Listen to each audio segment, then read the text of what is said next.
Hi. Today I want to talk about something which could be of interest if you're more of an intermediate to advanced player, but you want to get a little bit of a jazz fusion sort of influence into your playing, a little bit more than straight rock or blues. And that is the idea of playing inside and outside. So playing inside just means that you're playing something which sits comfortably and obviously with the accompaniment that you're playing over. So if you're playing over an E minor chord, the obvious thing to do is play some kind of E minor scale or arpeggio.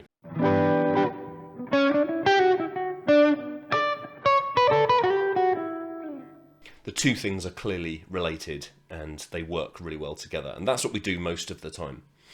Playing outside means subverting that and playing something which is not obviously related to it. So it could be, in this case for example, an F minor.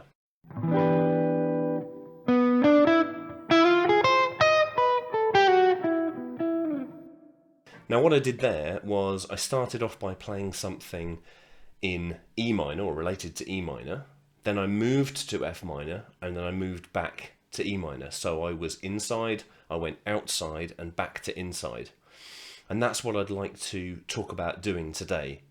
So these kind of things can work or not work depending on how you place them in what you're doing.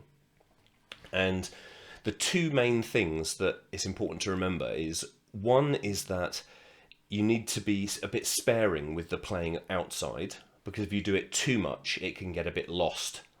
And so the way to be sparing with that is to do what I was doing there, where you start inside, it sounds tight and works really well. Then you go off somewhere and it sounds a bit strange, sounds a bit odd, but then you bring it back again so that you don't kind of get too lost far away from where you started.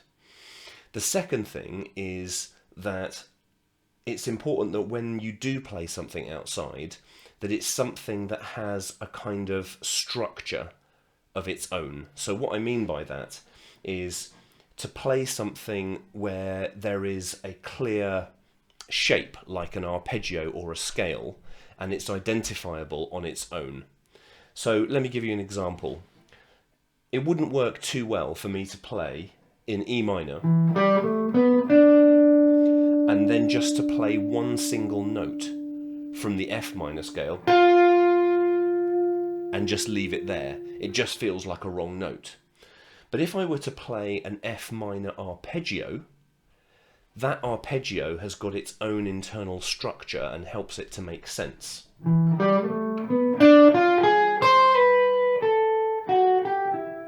then I went back to the E minor. Now, this sound can still be pretty strange and it may not be to your taste, but if you play around with it, then you might be able to find some things you like about it. So here's an example with our funk backing track where I've tried to play some inside-outside ideas. See if you like it. Thanks.